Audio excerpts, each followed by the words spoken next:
Hello, so I've created a series of videos that will help those of you who are working from home, that will warm up your arms, hands, wrists, shoulders, and neck. It will also include self-massage and stretching for those areas which seem to be the most area of complaint when people are sitting doing computer work. So everything should be done gently. Any of the stretches should be gentle. Any of the warm-ups should be 6 to 8 repetitions, not a lot more, otherwise it becomes an exercise. And the self-massage should feel good and it shouldn't hurt. None of this should hurt. So don't overstretch and don't bruise yourself when you're doing massage on your own arms or neck. We'll move on to the stretches for the wrist and forearm and fingers.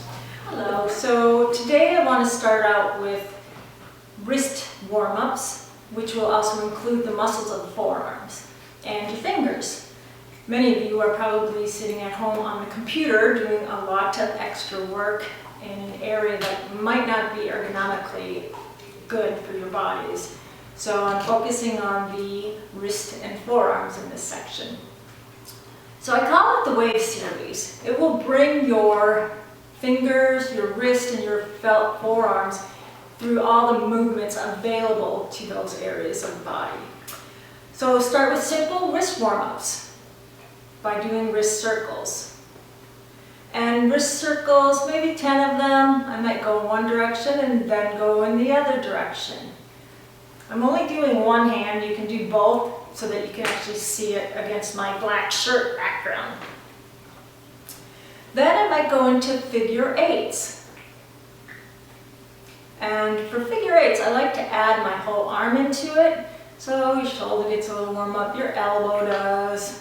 You can kind of play with it, woo, woo. You could conduct an orchestra, do-do-do-do, or not. And then we come to the fun part of the wave series. And the fun part is the M&M wave. And that is, look Mom, melts in my hand and melts in my pocket too. I think they were lying because it melted everywhere. So the wave series, and you might do a really tight squeeze. After you've done a few openings, do a really tight squeeze and an open. Tight squeeze and open. Then we have the Freddy wave. And the Freddy wave or the Edward Scissorhands. In case you don't like horror movies, you don't want to do the Freddy wave. You might do the Edward Scissorhands, although that's kind of scary too. But that one is doing flexion of your fingers and extension. You might do a little game with your mind and go 2, 3, 5, 4, 2, 1, 1, 5, 3, 2, 4, or something like that. Or your telephone number, I don't know how to do 6, 7, 9, 2, 6, 8, 8, 7, 1. Anyway, so the next one we have is the royalty wave for your parade. And that one is rotation of the ulnar and the radial bone. Okay. And for this one, some people can get the real parade wave where their elbow goes too, but I can't do it. But rotation is fine. Just doing the rotation back and forth. And then there is the inner child wave or the flap wave. So you can say, hello little Mary Gail, what's going on in there? Are you bored at home? Yes. Or you can do the flap wave, flop, flop. Just flexion and extension, simple. Okay. Then we have the puppet wave, of which there's not a lot of movement this way and this way, at least on me. I usually have to hold, actually I'll do it this way, hold my hand to do it. I mean my forearm, my wrist, steady. That's the puppet wave. And then there's one more, which is just, it's similar to the M&M wave, only we're just opening our fingers and closing them and working with what's called the interossei. Muscles that are in between your fingers. Okay. So with that series, the wave series, you will warm up your hands. You might even feel your wrists and your forearms tingling a little bit at this point. In a warm-up, you should do these movements, maybe 10 of them, and gentle, without any pain, and you don't want to do more than, say, 20 of each one, because then the warm-up becomes an exercise. And you don't want to be exercising at this point. You want to actually warm it up. So it's time to do the stretches for the hands and wrists. So the first one is one that most people do when they're doing massage or when they are using their hands for work, such as computers, if you stretch at all. And that's flexion and extensions, okay? So to get your extensor muscles, which are really important, especially when you're using the mouse, because you're lifting that finger and it's often poised in place. It really wears that out, that muscle out. It's like doing wall sits. It's easier to do a bunch of squats than it is to sit here for a minute. You could do squats for a minute easier than just sit up against the wall with that muscle in tension.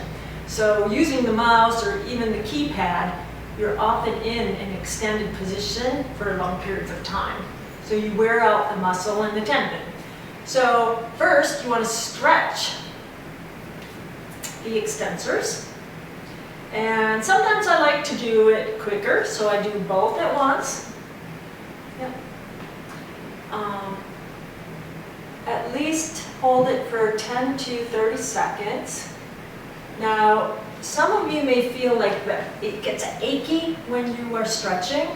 If that is the case, back off of the stretch a little bit and push into whatever you're stretching up against. So if I wanted to do stretch with my hand, I'm going to go not the full stretch that I have, but just a little less, and push it into my other hand. So I'm engaging those muscles that I'm stretching, and hold it for 5 seconds. Then take a deep breath, and on your exhale, try to stretch it a little more. So that makes it a lot less achy when you're engaging, and it actually, you get more out of the stretch when it's an active or a resisted stretch than you do from a static stretch. Then we would want a deflection of the forearms, which would be, some people do it in the praying hands way. I prefer to do it on the table or a counter. And again, I will often use the resistance, so I'll push against it. Let me show you this way. So right now you can see what a gap I have between my hand and the table here. So from this angle, again, you can see that I have a space here, and I can push down, so I'm creating resistance for this muscle. I'm contracting it, which helps it get more length. And I do it for 5 seconds, and then I take a deep breath in. And as I exhale, I can sink further into the stretch. There we go. Often people will stretch their wrists, but not their fingers, which really doesn't make a lot of sense since most of the work that you're doing are your fingers. So just stretching the wrists doesn't actually get the full stretch for your hands and your fingers. So if you only have time to do one, do the finger stretch, because your wrist will still get some stretching involved, but you'll really get what you need stretched with your fingers. So I like to do, again, the flexion on the table or on a counter or on your desk. And I just put my fingers here and gently lean in. It should be gentle. Okay. Now, at this point, you could curl your other fingers. If you don't feel much of a stretch, then curl your other fingers. So I'm like this, and then I'm curling the fingers to get more of a stretch. I would keep your elbows straight. You're going to get a better stretch. Then go to your middle finger. And same thing. Curl your fingers if you want a little more stretch. It also helps the palm of your hand stretch. So digits 2 and 3, index and middle finger, are the most important ones to stretch individually. I would do the 4th finger and the 5th one, you know, maybe once a day, but these I do a couple times a day, especially if you're having any overuse going on. Then it's a little more difficult trying to get at the extensor part, and there's 3 things that are important. One is the elbow is straight. It has to be straight. Then you curl at the wrist. Now you take your index finger and you curl it up like a snail. And you curl that up and you get a good stretch. You should be feeling it through here. Some people feel it in the actual back of the wrist. So you're opening up and you're just stretching that index finger. So straight elbow, I'm going to go to the middle finger. Straight elbow, curl that, straight elbow, sorry, bend at the wrist and curl the middle finger and get that in there.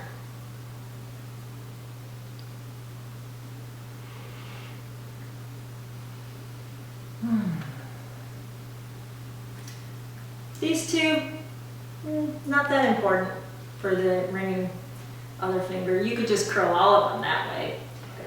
So the next stretch would be stretching the interosseous between your fingers. And you have to take your thumb and forefinger and stick it in as if it's like a vise. Or not a vise, but a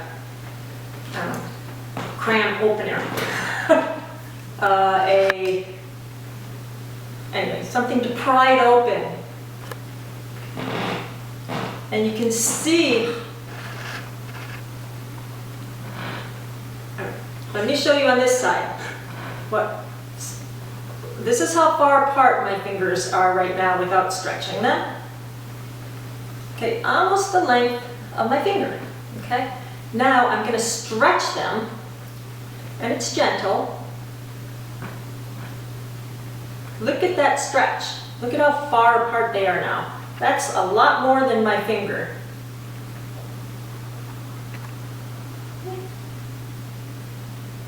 I would ask you if that makes sense, but I can't hear you. You can also stretch the webs a little bit in a different way with 2 hands, where you take one hand, open your fingers, stick and interlock your fingers, and then the bottom hand squeezes. Okay, so that's opening the web too. And if you're not experiencing palm discomfort necessarily, this is quicker to do and easier, but I would just add this into your get up and I have to get a drink of water type of movement. Okay, so it's just interlocking and the bottom hand squeezes. It's a nice one. Then we go to the thumb, and the thumb is more difficult because it stretches, it's not just a hinge joint. There's actually 4 directions that you would want to stretch your thumb in. And what I like to do is break the thumb up into the nail side, the thumb pad side, the inside edge, and the outside edge. So first, if you want to stretch the palm, you put your finger on the thumb pad and just gently push against that.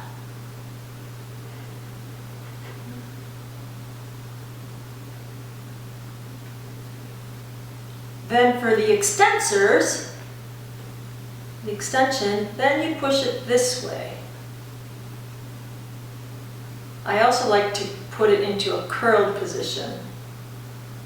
either straight like that or engage the last joint. Okay.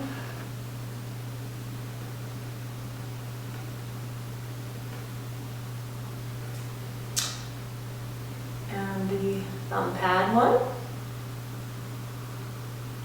I usually hold these about 10 seconds or so. Then we go to the inside edge, and you have to push directly at a right angle into it to get that stretch. Okay. So this is different than the thumb pad and different than the nail. It's right on the side, yep. That's a good one. And then the last one is this side. Now we go in this direction. So I'm pressing on the outer edge of that thumb. So what I like to do is take my other index finger and loop it around here. Extend my arm. And it's like I'm trying to pull my thumb slightly behind the back of my hand.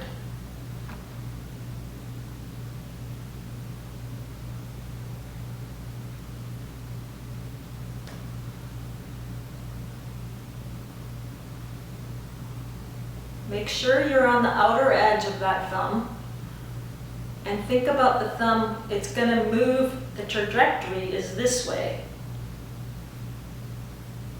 It's a really hard one to teach, even in public. But work around it. You can be slightly off. It's not going to hurt you unless you pull too hard if you're slightly off of where you're supposed to pull it. Yeah, that's it. So I want to start with some self-massage for your hands and for your thumb pads specifically.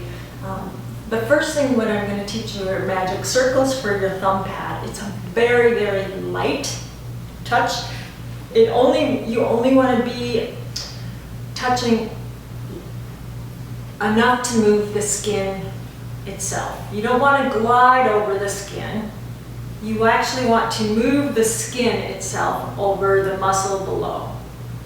Okay, and then so I'm going to do the side of my thumb, which tends to be where I get a lot of tension, and you need to do it for a minute.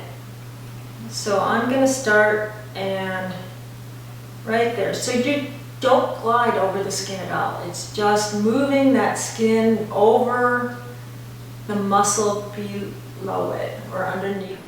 So if you can tell which way the circle moves the easiest, you want to go in the direction that the skin moves the easiest, not against it, but with it. So it's hard to see, but go both ways. And if you can't tell, don't worry about it. But if you can tell which way the skin moves the easiest, go in that direction. But once you do it, they're very soothing. These magic circles can be very, very soothing. And I have to be careful when I'm giving massage that I don't fall asleep while I'm working with somebody and I'm doing magic circles, because it's like, oh hi. So anyway, we will go to the next thing, which is some massage. So I'm going to teach you some hand massage for yourself, self-hand massage. And of course, you could try to teach somebody how to do the self-hand massage on you. That would be nice if you have somebody there who is willing. But first I'll teach you how to do it. And I'm going to use castor oil because it's really good for inflammation. Not that I'm showing you this, but you can't really see it. But it is castor oil, and I'm not going to drink it, and I'm not going to ask you to drink it. Just to put some on your hand. But any kind of oil or lotion will work fine.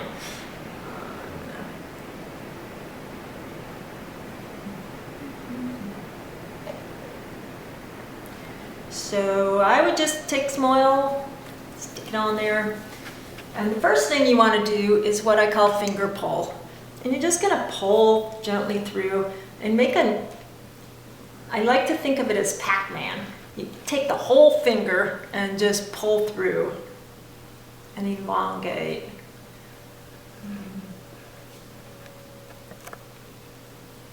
You might do it a few times on each finger, pull through. It's just a nice extension, get blood flowing, you know, but don't do it like this, you know, where you're barely touching. You know, you want to get it in the palm of your hand like that. I don't know if you remember those, where they, like Chinese finger torture things, where you stick your fingers in there and then you can't pull them out. Well, you kind of want it to be like that, but because you have oil on it, you're going to slip out. The next one is a finger crawl, okay? You kind of, on this one, you start at the base and you just crawl yourself down the finger or inch your way down, like you're doing this. Money, money, money type thing. Money, money, only it's your finger. And I would do it on the front and the back, but then I would do it on the side also. This one can be done without oil. So it's a good one if you want to just work your fingers a little bit while you're actually on the computer and you don't want everything oily. Just inching.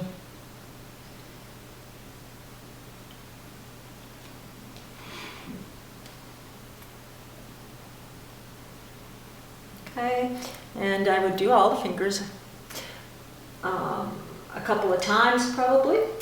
Then there is the web pull through. And that is where you're going to squeeze the web between your fingers.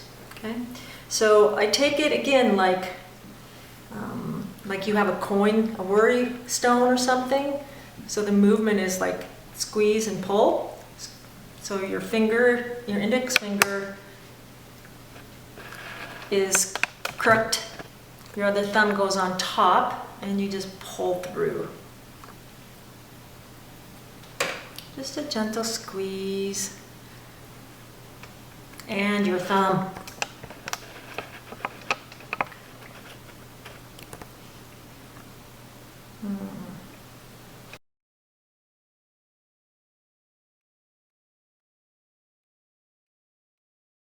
Okay. Palm and thumb pad circles. So I would just take my hand and do my thumb pad circles. So you could put it down. Sometimes I like to do it with my finger pads, especially if my thumb's tired.